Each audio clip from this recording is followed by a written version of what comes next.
అమరావతి నిర్మాణంలో తిరిగి భాగస్వాములు కావాలని సింగపూర్ ప్రభుత్వాన్ని ఆహ్వానించనున్నారు సీఎం చంద్రబాబు. అందుకోసం స్వయంగా సింగపూర్ వెళ్తున్నారు.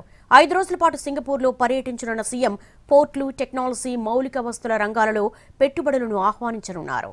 ఈ నెల 26న సింగపూర్ పర్యటనకు బయలుదేరనున్నారు ముఖ్యమంత్రి చంద్రబాబు. అమరావతి నిర్మాణంలో భాగస్వామ్యంపై సింగపూర్ ప్రభుత్వంతో చర్చిస్తారు. ఈ నెల 26 నుంచి 30 వరకు సీఎం సింగపూర్ టూర్ సాగనుంది.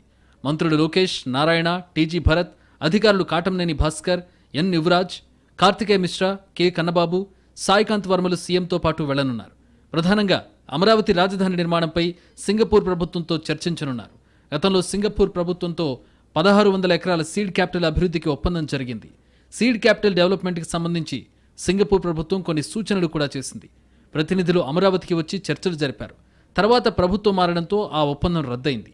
ఇప్పుడు మళ్లీ సీడ్ క్యాపిటల్ అభివృద్ధికి సంబంధించి సింగపూర్తో చర్చలు జరపనున్నారు సీఎం. ఆంధ్రప్రదేశ్లో పోర్టులు, టెక్నాలజీ, మౌలిక వస్తుల రంగాలలో పెట్టుబడులు పెట్టాలని సింగపూర్కు చెందిన వ్యాపారవేత్తలను ఆహ్వానించనున్నారు.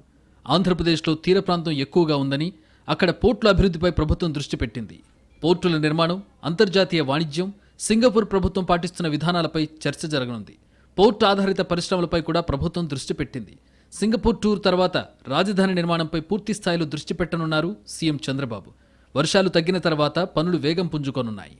అమరావతిలో వివిధ సంస్థలకు సిఆర్డీఏ భూములు కేటాయించింది. 18వ మంత్రివర్గ ఉపసంఘ నిర్ణయాలకు పరిపాలనా అనుమతులిస్తూ ఉత్తర్వులు జారీ అయ్యాయి. ఇక రాజధానిలో భూమి లేని పేదలకు ప్రభుత్వం పెన్షన్ ఇవ్వనుంది. రాజధాని ప్రాంతంలో భూమి లేని 1575 పేద కుటుంబాలకు పెన్షన్ పునరుద్ధరణ చేసింది ప్రభుత్వం. ఒక్కో కుటుంబానికి 5,000 రూపాయల పెన్షన్ మంజూరు కానుంది. గతంలోనూ ఈ పెన్షన్ ఉండగా వివిధ కారణాలతో నిలిపేశారు.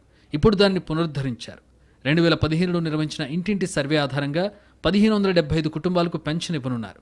ఈ మేరకు మున్సిపల్ శాఖ ముఖ్య కార్యదర్శి ఉత్తర్వులు జారీ చేశారు.